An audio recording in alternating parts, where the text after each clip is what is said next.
નમસ્કાર વિદ્યાર્થી મિત્રો, આજે આપણે અંગ્રેજીના યુનિટ 4 વિલ યુ વેક અપનો અભ્યાસ કરવા જઈ રહ્યા છીએ. સંસ્કૃતમાં કહેવત છે, ઉદ્યમેન સિદ્ધ્યંતિ કાર્યાણિ ન મનોરથૈઃ નહીં સુપ્તસ્ય સિંહસ્ય પ્રવિશન્તિ મુખે મૃગાઃ.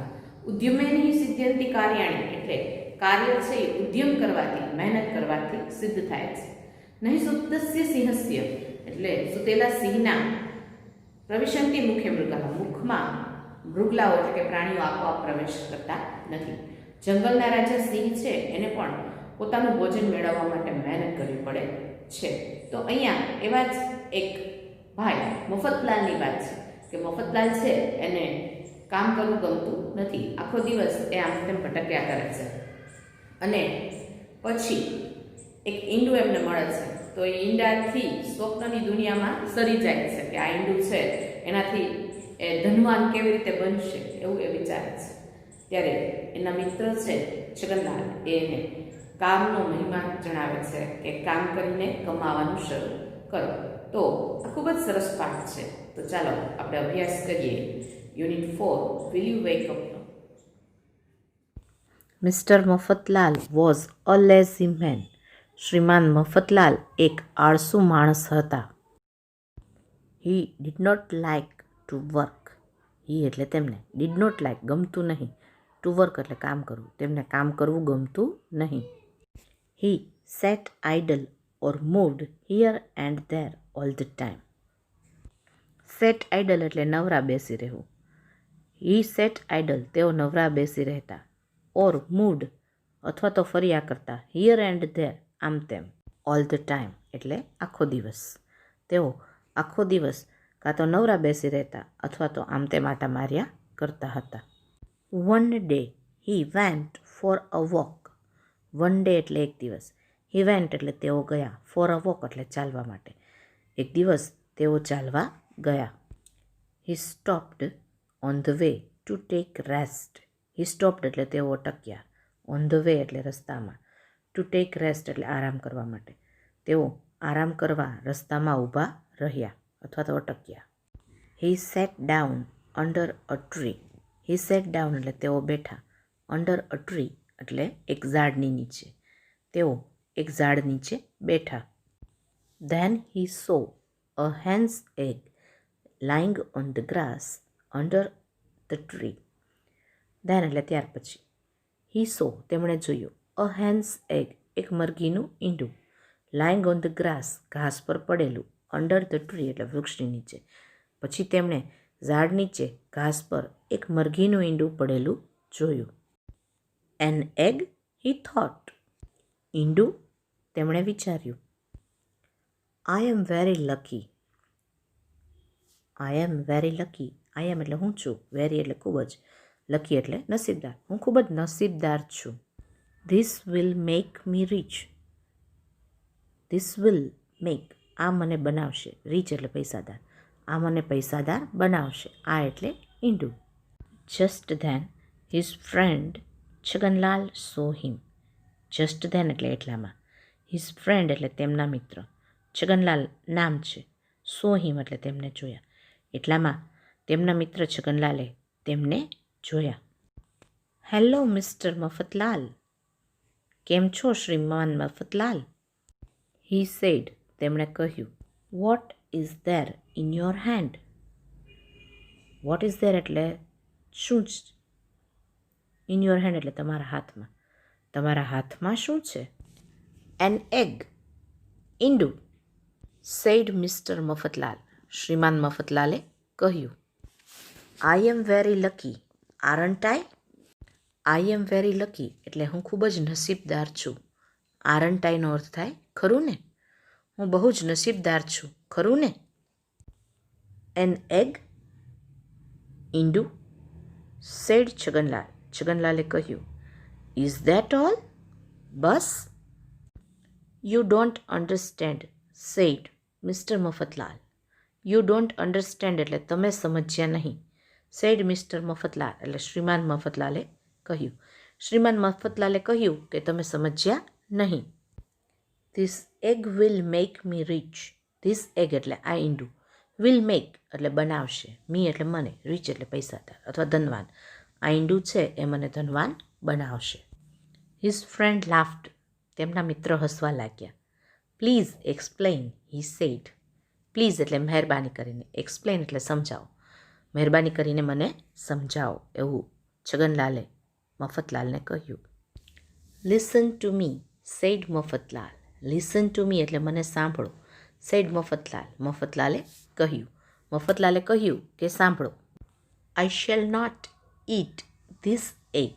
આઈ શેલ નોટ ઈટ, હું ખાઈશ નહીં, ધીસ એગ એટલે આ ઈંડાને, હું આ ઈંડું ખાઈશ નહીં.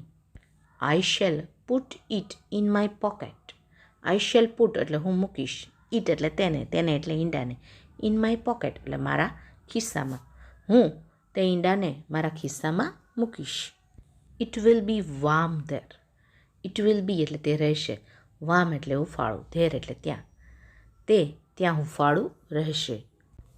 સૂન a chick will come out of the egg. થોડા જ સમયની અંદર ઈંડામાંથી એક બચ્ચું બહાર નીકળશે. The chick will grow into a hen. Chick will grow એટલે બચ્ચું મોટું થઈ, ઇન્ટુ અ હેન મરઘી બનશે, બચ્ચું મોટું થઈ અને મરઘી બનશે. ધ હેન વિલ લે એગ્સ. ધ હેન વિલ લે એગ્સ એટલે મરઘી ઈંડા આપશે. Those eggs will give me more chicks. Those eggs એટલે તે ઈંડા, વિલ ગીવ મી એટલે મને આપશે, મોર ચિક્સ એટલે વધારે બચ્ચા, તે ઈંડા મને વધારે બચ્ચા આપશે. They will grow into hens. They will grow એટલે તેઓ મોટા થઈને, ઇન્ટુ હેન્સ એટલે મરઘી બનશે, તે બચ્ચા છે એ મોટા થઈને મરઘી બનશે. ધોઝ હેન્સ વિલ લે એગ્સ. ધોઝ હેન્સ એટલે પેલી મરઘીઓ, વિલ લે એટલે આપશે, એગ્સ એટલે ઈંડા, પેલી મરઘીઓ છે એ ઈંડા આપશે. I shall sell them and I shall be a rich man. I shall sell. I shall sell એટલે હું વેચીશ, ધેમ એટલે તેમને, તેમને એટલે ઈંડાને, and I shall be a rich man, and એટલે અને, I shall be a rich man અને હું ધનવાન માણસ બનીશ અથવા તો ધનવાન બનીશ. I shall live in a big house. I shall live એટલે હું રહીશ, ઇન અ બિગ હાઉસ એટલે એક મોટા ઘરમાં, હું એક મોટા ઘરમાં રહીશ. Many servants will serve me. Many servants એટલે ઘણા નોકરો, વિલ સર્વ એટલે સેવા કરશે, મી એટલે મારી, ઘણા નોકરો મારી સેવા કરશે. આઈ shell have 4 cars. I shell have એટલે મારી પાસે હશે, 4 કાર્સ એટલે 4 ગાડીઓ, મારી પાસે 4 ગાડીઓ હશે. પીપલ વિલ સે. પીપલ વિલ સે એટલે લોકો કહેશે, look that's mister Mafatlal. Look એટલે જુઓ, ધેટ્સને છૂટું પાડીએ એટલે ધેટ ઇઝ, મિસ્ટર મફતલાલ એટલે શ્રીમાન મફતલાલ, જુઓ પેલા શ્રીમાન મફતલાલ છે. He is a very rich man. He is એટલે તેઓ છે અથવા તે છે, અ વેરી રીચ મેન ખૂબ જ ધનવાન માણસ, તેઓ ખૂબ જ ધનવાન માણસ છે. ધેન આઈ શેલ ત્યાર પછી હું. આવી રીતે હજી મફતલાલ બોલે છે ત્યાં જ એના મિત્ર એને અટકાવતા કહે છે, સ્ટોપ સેડ છગનલાલ. સ્ટોપ એટલે થોભો, સેડ છગનલાલ એટલે છગનલાલે કહ્યું, છગનલાલે કહ્યું થોભો. You are going to fast. You are એટલે તમે, અહીંયા ગોઈંગનો અર્થ જવું એમ નહીં થાય પણ વિચારવું થાય છે. You are going to fast એટલે તમે ખૂબ ઝડપથી, ફાસ્ટ એટલે ઝડપથી, તમે ખૂબ જ ઝડપથી વિચારી રહ્યા છો. Let me look at this wonderful egg. Let me look એટલે મને જોવા દો, ધીસ વન્ડરફુલ એગ એટલે આ અદ્ભુત ઈંડું, મને આ અદ્ભુત ઈંડું જોવા દો. Mister Mafatlal took the egg out of his pocket. Mister Mafatlal એટલે શ્રીમાન મફતલાલે, ટૂક ધ એગ આઉટ એટલે ઈંડાને બહાર કાઢ્યું, ઓફ હિઝ પોકેટ એટલે તેના ખિસ્સામાંથી, શ્રીમાન મફતલાલે તેમના ખિસ્સામાંથી ઈંડું બહાર કાઢ્યું. But it slipped from his fingers. But એટલે પરંતુ, ઇટ સ્લિપ્ડ એટલે એ સરકી ગયું અથવા લપસી ગયું, ફ્રોમ હિઝ ફિંગર તેમની આંગળીઓની વચ્ચેથી, પરંતુ તે ઈંડું છે એ તેમની આંગળીઓમાંથી સરકી ગયું. Mister Mafatlal looked at the broken egg. Mister Mafatlal looked એટલે શ્રીમાન મફતલાલે જોયું. એટ ધ બ્રોકન એગ એટલે તૂટેલા ઈંડા સામે. શ્રીમાન મફતલાલે તૂટેલા ઈંડા સામે જોયું. Oh dear he said. Oh dear એટલે અરે રે. હી સેડ એટલે તેમણે કહ્યું અરે રે. Now I shall not have any chicks. Now એટલે હવે. આઈ શેલ નોટ હેવ એટલે મારી પાસે નહીં હોય. એની ચીક્સ એટલે કોઈ બચ્ચા. હવે મારી પાસે મરઘીના બચ્ચા નહીં હોય. I shall not have any hens. I shall not have એટલે મારી પાસે નહીં હોય. એની હેન્સ એટલે કોઈ મરઘીઓ. હવે મારી પાસે મરઘીઓ પણ નહીં હોય. ધે વિલ નોટ લે એની એગ્સ. ધે વિલ નોટ લે એટલે તેઓ આપશે નહીં. એની એગ્સ એટલે ઈંડા. હવે તેઓ ઈંડા આપશે નહીં. I shall not be rich. I shall not be એટલે હું નહીં બનું. રીચ એટલે ધનવાન. I shall not be rich એટલે હું ધનવાન નહીં બનું. I shall not have a big house. I shall not have એટલે મારી પાસે નહીં હોય. અ બિગ હાઉસ એટલે મોટું ઘર. મારી પાસે મોટું ઘર નહીં હોય. I shall not have lots of servants and cars. I shall not have એટલે મારી પાસે નહીં હોય. લોટ્સ ઓફ સર્વન્ટ્સ એટલે ઘણા બધા નોકરો. એન્ડ કાર્સ એટલે ગાડીઓ. મારી પાસે ઘણા બધા નોકર અને કાર નહીં હોય. ઓ ડિયર અરે રે. હવે મફતલાલને અફસોસ થાય છે.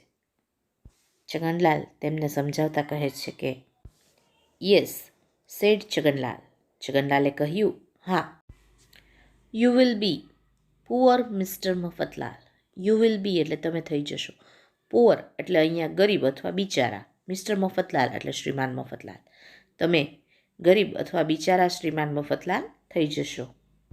But you can try your luck next time. But એટલે પરંતુ. યુ કેન ટ્રાય એટલે તમે અજમાવી શકો છો. યોર લક એટલે તમારું નસીબ. નેક્સ્ટ ટાઈમ એટલે બીજી વખત. પણ તમે બીજી વાર તમારું નસીબ અજમાવી શકો છો. Come on start working and earn. Come ઓનનો અર્થ થાય ચાલો. સ્ટાર્ટ વર્કિંગ એટલે કામ કરીને. એન્ડ એટલે અને. અર્ન એટલે કમાવાનું શરૂ કરો. ચાલો કામ કરીને કમાવાનું અથવા તો રડવાનું શરૂ કરો. Perhaps you are right said mister Mafatlal sadly. Perhaps એટલે કદાચ. યુ આર રાઇટ તમારી વાત સાચી છે અથવા તમે સાચા છો. Said mister Mafatlal sadly. Sadly એટલે દુઃખી થઈને. સેડ મિસ્ટર મફતલાલ એટલે શ્રીમાન મફતલાલે કહ્યું. શ્રીમાન મફતલાલે દુઃખી થતાં છગનલાલને કીધું કે કદાચ તમારી વાત સાચી છે. એનો અર્થ એ કે હવે મારે મહેનત કરીને કમાવાની જરૂર છે. આમ શેખ ચલીની જેમ સપના જોવાની જરૂર છે નહીં.